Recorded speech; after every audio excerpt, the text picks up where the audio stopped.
I think being approachable is really important. I mean, some of the feedback that I've gotten, like some of the things that I'm working on right now are how do I go and enable my leaders to go and drive the initiative, enabling the people around you to go and drive the business forward. I think that's the biggest thing that you have to learn.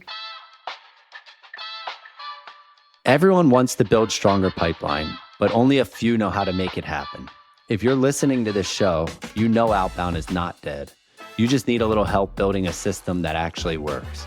Well, you're in the right place. I'm Todd Busler, and on this show, we're breaking down the plays, processes, and frameworks behind repeatable pipeline growth, straight from the people who built it. Let's get into it. Hey, everyone. I'm really excited to introduce Becca Lindquist as our next guest today. Her and I worked together personally. We were in the trenches for 4 years together, growing Heap from $0 to $40 million plus as the first two sales reps. We learned a lot together, we challenged together, and we fought. Now she's on one of the most legendary runs in all of software. She joined DBT Labs at south of $3 million in ARR, and 4 years later, she's still leading all of Americas, and they're well north of 100 million. Why I'm excited to have her is she's one of the most low ego people you'll ever meet. During this episode, you'll hear her lift up her team, mention more names than one would ever expect, and she never stops learning. Today, you'll hear how she looks for specific talent, the type of reps she hires at different stages, how they run their pipe gen motion at DBT, their concept of a pipe gen council, and how she's personally had to level up as a sales leader across multiple stages of their growth. She's one of the best leaders I know across any function, and I'm confident you're going to enjoy this episode. Your run at DBT is legendary. We were just talking before I hit record, I think you're in a very small group of people. What do you think allowed you to stay in seat during that run without always, hey, we're bringing in the person that has been there, done it at this different scale. How were you able to pull that off? There's a long list of people to thank for the success of DBT, right? We went from in managed revenue less than $1 million to, over 100 million in less than 4 years, which is really exciting.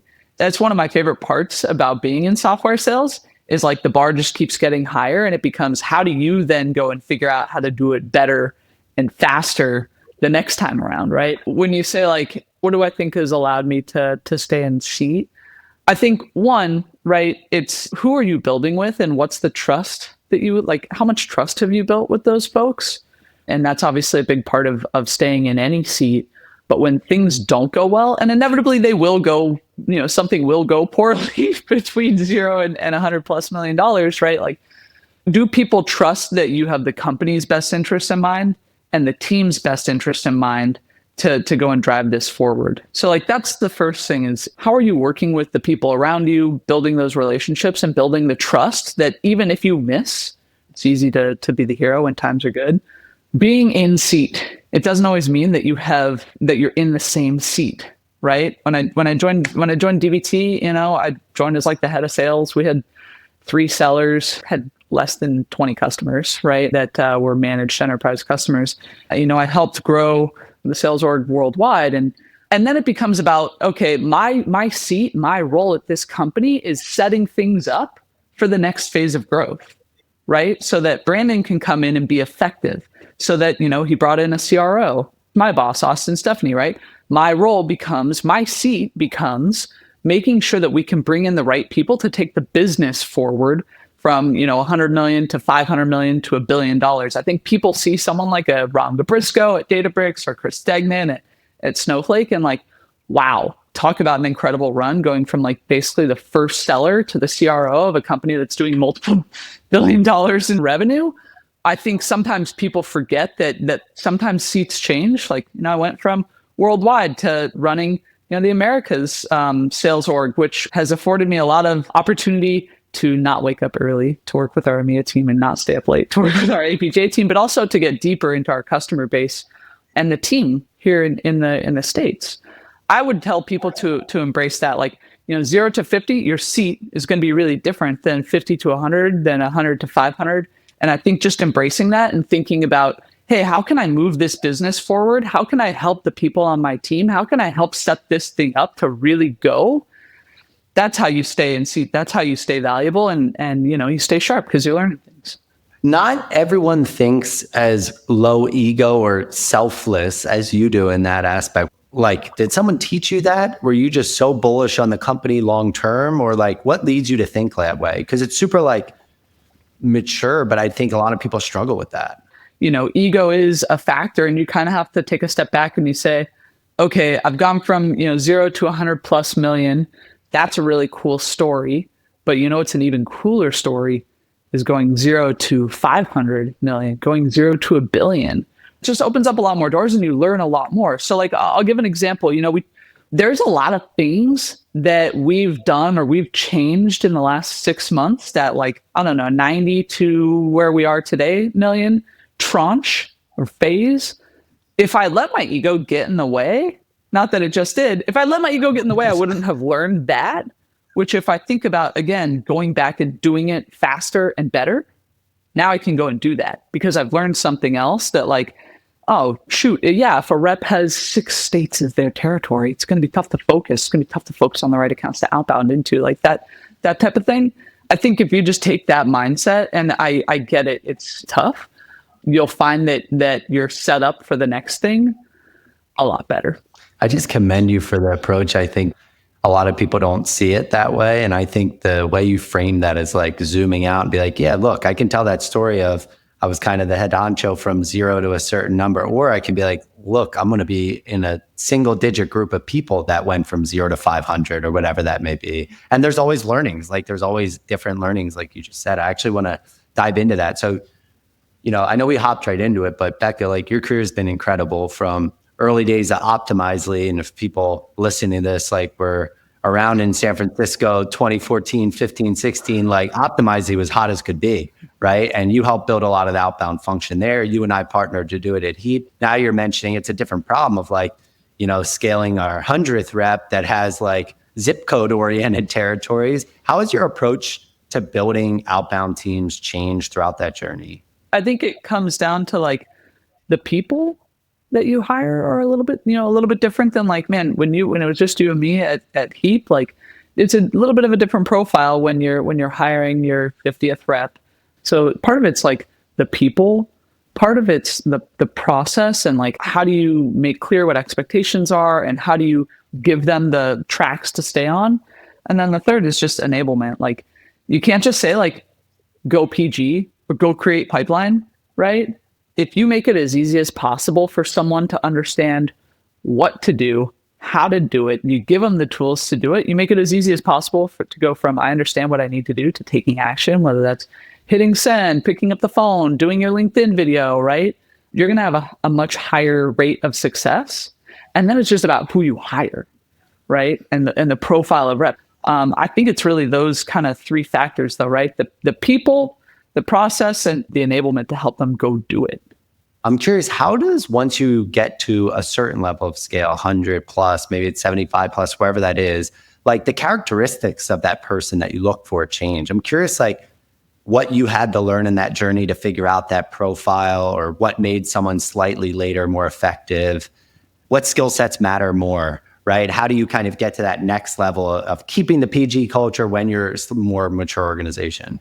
I would argue that keeping and enhancing the PG culture as you grow is like the most important thing that you need to focus on, right? Because if I think about the kind of 0 to 20 million journey, like you're building and defining your sales process, you still have reps that like, we don't have a lot of like technical enablement or technical resources. They gotta like be a little nerdy and excited to talk tech with folks and like understand your buyer in a more intimate way. So, I mean, if you look at the folks that we hired early on, like our first rep in EMEA, our first rep in APJ, they either came from the space as data practitioners or were an SE. Like those were some of the most successful reps because they understood the buyer, they understood the problem, they understood the tech. I think as you grow, you start to kind of consolidate that and put that in the heads of every rep. And then if you want to continue to grow 50+%, that's what we talk about a lot internally. Is like we need to be a 50+ grower, right? 50% year over year. There's a couple ways that you could do that. The most reliable way and the way that we have the most control over is PG. If we produce 50+% of our own pipeline, our growth goes from this, which is okay, right? Not interesting sometimes, to this, which like, oh shit, that's interesting. And that's actually a fun ride to be on, and you learn a lot. When I'm talking to reps, right, really what I'm looking for is like, what's their process? How do they go and generate pipeline? Are they going to go do the work to generate the pipeline that they need in order to be successful? And the people that do that, I tell people in interviews, it's the number one thing. The most successful reps here, PG, consistent theme. From the outside, I appreciate you give some context on kind of the open source nature of DBT, right? From the outside, people could think that means Outbound is way easier, right? What have been the challenges in getting it going? And also, when did you determine when was the right time to be like, hey, we really need to start investing in this? So from the outside, yeah, you would say, wow, I hear DBT everywhere. You know, I talk to my peers at Snowflake and Databricks, and they say, wow, yeah, everybody's using DBT. I would say that the open source, there's like a blessing and there's also a curse, right? The blessing is a lot of companies are already using it. A lot of companies are really familiar with it, right? They're using the open source offering. You can walk into just about any company worldwide and say, hey, I'm here from DBT. And they say, yeah, I've heard of DBT, or yeah, we're using DBT over here, right? The curse, or maybe the challenge, is that sometimes those are the most challenging customers to convert, right? Because we produce a really incredible open source product, and actually in the earlier days, that was actually an indicator that maybe you shouldn't go and try and sell our commercial offering. And obviously, in the open source journey, and I think if you look at like Mongo and Elastic and all of these other ones, right? Like you figure it out at some point and you build the right things into the commercial product that gets people really excited. And we've really cracked that. So we've actually kind of, not going to say we're over that hurdle, but like we've made that hurdle a lot smaller for ourselves. What I see is it's easier to get a conversation. It doesn't necessarily mean that that's a real buying or selling campaign. It doesn't mean that there's pipeline there. And so, especially earlier on, I saw reps, they can spend a lot of calories on something that if they're not really targeted, what I mean by that is like they're not focusing on the right persona and the right problem and tying it to the right business pain. You can spend a lot of calories on something that, isn't going to be productive right now. I'm sure there's tons of learnings, right, as you matured, but what you learned on that second part of like, okay, yeah, we can get conversations going. What do we have to tie to? And like, how do you teach people on what's a big enough pain? I think it's challenging. Some of the things that you learn when you put your ego aside and say, yeah, sure, I'll run the Americas, or I'll do this, or I'll do that. Like, I'll be the janitor. Just want to hear, just want to learn, earn, right? What's the pain? Why does the business care? In a very technical sale, you can get wrapped up in like, oh, well, their data's in different silos, or, oh, it takes this person 8 hours. How many users we have? Yeah. Yeah, right? Depending on the macro climate, the CFO is the ultimate buyer and has been largely for the last like 5 years, right? At a certain point, that CFO is going to say, I don't care if it takes that person 2 hours or 8 hours. I pay them the same salary, right? And so you really have to tie to, hey, we're helping you save this much cost, or you're launching these new products, or you're entering into this new market and you're expecting this much revenue. The things that we've brought in and trained the team on over the last, I call it 18 months, are things like, the 3 whys: why anything, why DBT, why now, right? Champ decks, value pyramids, approaching the account with like a point of view. Hey, I think this is your objective. These are the strategies that you're using. Here's where we see problems. Here's where we can help. That type of stuff helps you kind of up-level the conversation from, the conversations that we were having 3.5 years ago, 4 years ago, where people say, hey, we're tired of maintaining DBT ourselves. Can we pay you to do it? That's not business pain. You mentioned enablement multiple times, and you're already dropping multiple frameworks. I'm sure some of the listeners are familiar with, others aren't. Talk to me about how you scaled the enablement process from like what went into the onboarding from you with the first 3 reps in the early days, just figuring shit out, to, having classes of reps that you're bringing on, and maybe any like big mistakes or learnings there. Enablement changes based on the hiring profile of the rep, right? So like when I think about Nick Spitzer out in EMEA started, or, when Travis Marceau started, he's one of the reps on the West Coast, really stellar rep, both very technical, right? What you teach or how you onboard them outside of like, the typical company stuff, like join these Slack channels, meet these people. Here's how we use Salesforce. Here's our sales process, blah, blah, blah, right? It's kind of bespoke to the rep, right? Because Nick Spitzer knew the tech hat. He had used DBT. He didn't know how to sell. He didn't know how to price. He didn't know like, hey, is this actually the right business plan? And I was like, yes, you're on the right track. Like, let's go dig deeper. Right. And so early on, it's like a very bespoke handhold. Like, I'm on a lot of calls with them. We have Gong. I've talked a lot about how much I love Gong, like listening to calls, playing back the tape. Hey, what would we do differently? If you pause it here, what question would you ask next instead of what you did? Right. We brought on Tisha Garza, who leads our enablement. And now we have a lot more resources around enablement and onboarding. Like Lori Lawrence runs our onboarding boot camp. Our CRO was kind of level set on a couple things, one being PG.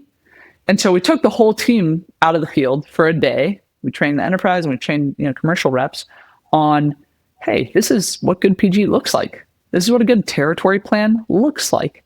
And then that becomes the standard that we hold people to. Like when we do our PG Tuesday kickoff calls, the reps, when I sit in on the Northeast call, they're pulling up their territory plan. They're saying, this is what I'm doing today. This is the messaging. These are the accounts. These are the people. This is my hypothesis.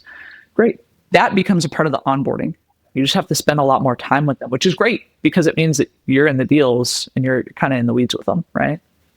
One thing you said that I'm curious to get your take on, do you think it's easier to get that technical, almost SE type of rep and teach them how to PG, or have that hungry PG oriented rep and say, hey, how can I get them educated enough technically to go in and have these conversations with technical users and buyers? That's really tough, right? So I was at dinner last night with our friend Brandon Frankel, and one of the topics that we talked about is, especially right now in the data infrastructure AI space, like you kind of have to be excited about and learn about and dig deep on the tech. In the early days, that was crucial. We wouldn't hire people outside of our space. Right? Like if you sold to a non-technical persona, we just didn't have the enablement or resources to support you and make you successful. Let's look at the top reps in my org. So one rep was a former SE. And if you think about, again, people that have been to clubs prior, a lot of them are former SEs, but the majority of them are sellers that have a PG mindset, follow a process, and have learned enough about the tech along the way, sort of like you and I, right? To go and be able to have an intelligent conversation with our buyer. So I guess long-winded way of saying, I guess I'd take the rep that's hungry and PGs and has the aptitude to learn the tech that we can teach. It's interesting, the profile and how fast the AI stuff's moving. You have to care. Like you have to be a bit of a nerd now, because by the time you figure out how to regurgitate a deck, things have already changed.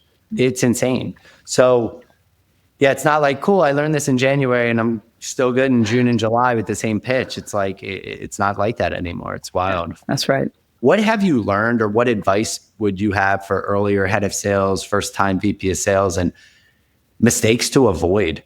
Yeah. As the company grows, that's one of the most important parts of your job.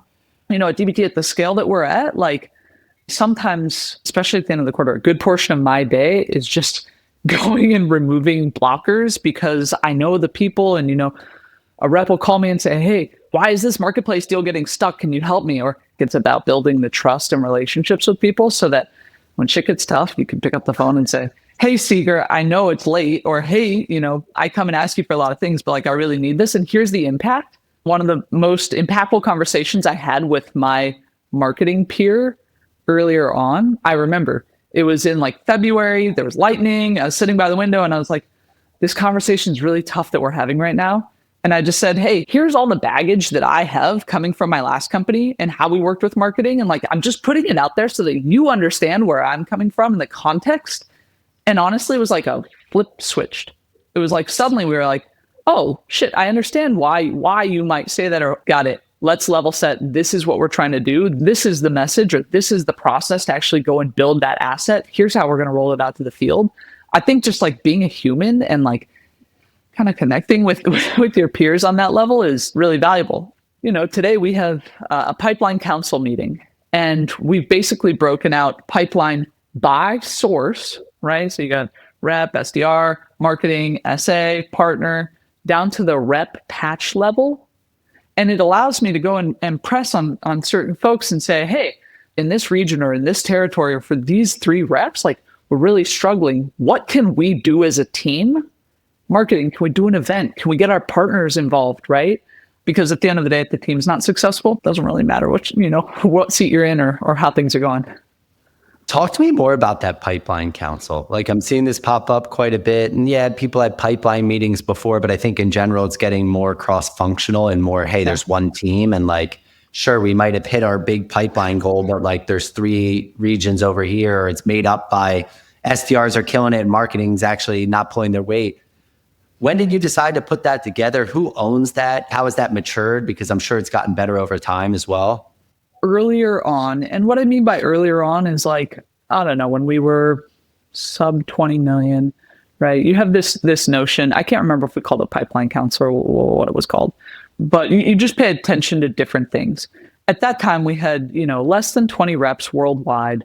A lot of the focus of the conversations were, what's the mix? How do we help shift away from just marketing source deals or marketing, inbound? Because I think, you and I know there's like a wall that you hit somewhere between like 20 and $50 million, depending on how lucky you are, where it's like, oh, we need to go really pick it up on the hunting side. And so like in a 12-month kind of time frame, we had improved our pipeline mix on SD Outbound from like 13% to like 30%. We're like, great. Okay. Now we know when this marketing source, starts to wane a little bit, or when we grow the team and people have to hunt for themselves. Like in the earlier days, the conversation focused on something completely different. Now, when we talk about pipeline council, and I think the turning point I think that we have had with pipeline council is, instead of, oh, is this person getting credit or is this source getting credit? It was like, everybody owns pipeline. EOP says that a lot. And what are we doing? What are the actions we're taking to make the numbers better? Right? So instead of talking about, well, yep, this team or this rep or this region, they're out of luck, right? It's like, okay, what tactically in the next 2 weeks are we doing differently or in addition to go and help those reps be successful?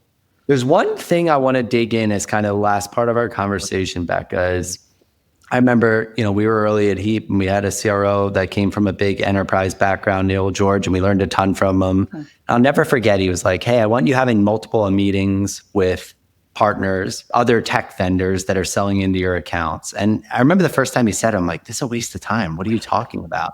Before we hit record, you mentioned just having a full day kind of mapping out accounts with one of your partners. Can you talk to me about how do you get that thing going? How do you enable the reps to show the importance of it where it's less immediate, right? The payoff a lot of times that I think right now more companies are leaning into, and it's maybe more relevant than ever. Yeah, especially thinking about DBT, right? We play in the data space. Obviously, there's a lot of different players in that space that our customers are working with, and our customers want us to work better with them. If I could run it back and give myself some advice, one, treat your partners like your customers. You just have to like stay on top of them, right? Because their job is not to listen to you or help you or talk to you at all, right? And the second thing is like, how can you help them? And you're going to have to go and help them multiple times. You're going to have to go and, invite them to events or host webinars with them or help them with, hey, here's what I understand about this particular account, or here's my point of view on this account. You're going to have to help them 5, 6, 7 times before you see anything in return. You just have to think of it as an investment. And I think over the last 3 years, my team has kind of turned that corner, and we've built some really strong partnerships with different organizations. And there's a lot of magic to be had there, but you have to remember it's an investment. Beck, I'm going to put you on the spot here in the last question. You've obviously matured a ton as a leader. I think you're one of the best to do this right now. Like, you mentioned 60 names in this 30-minute talk, which just shows like how selfless you are and low ego. And I think you do so many subtle things that have people running through brick walls for you. What feedback have you gotten from new leaders? And how do you think you've personally matured throughout your journey? Good question. So the way that I think about it is like, if I'm not approachable, if I'm precious about really anything, like no one's going to tell me, hey, you've got like something in your teeth. You remember like Neil George, he was like, you're a little bit prickly. And like, if you make it hard to tell you that, like you don't get that feedback and you don't improve, every person that I hire on my team, it's my responsibility to go make them successful. I think it's easy to forget as things scale out. Like when we had 6 or 7 reps, everybody had my cell phone number. Everybody felt totally comfortable just slacking me and saying, whatever they might say. Reps or SDRs come to me and I can tell they're antsy to ask me about how to get to the next level. I think being approachable is really important. I mean, some of the feedback that I've gotten, like some of the things that I'm working on right now are how do I go and enable my leaders to go and drive the initiative? How do I take this thing that like I've done or used to do, or how can I break it apart and say, hey, actually, John, you're really good at this. I want you to go drive it there. Or like, Halden, you're really creative with like how you go and run DBT. We were talking about DBT account days earlier. Like you go run that. Like that's your thing now, and kind of enabling the people around you to go and drive the business forward. I think that's the biggest thing that you have to learn sometime past like $20 million. Otherwise, you're not going to scale. Becca, this has been awesome. I appreciate you taking some time. I'm so happy for you and excited for you to keep doubling again. Rooting for you. I appreciate you sharing your very hard-earned learnings, and I know how hard you work and how excited the team is to be a part of your team. So big congrats. I know you probably don't give yourself any credit, but big congrats on what you've done personally and the impact you had on the company. I appreciate you sharing some of your learnings. Thanks. Yeah. Appreciate you, Todd. Great chat. Thanks for listening to Cracking Outbound. If this was helpful, let us know by messaging me, Todd Busler, on LinkedIn, and share this episode with a friend that you think will be interested. If you want more resources about building and scaling all things outbound, you can sign up for our newsletter at champify.io/blog.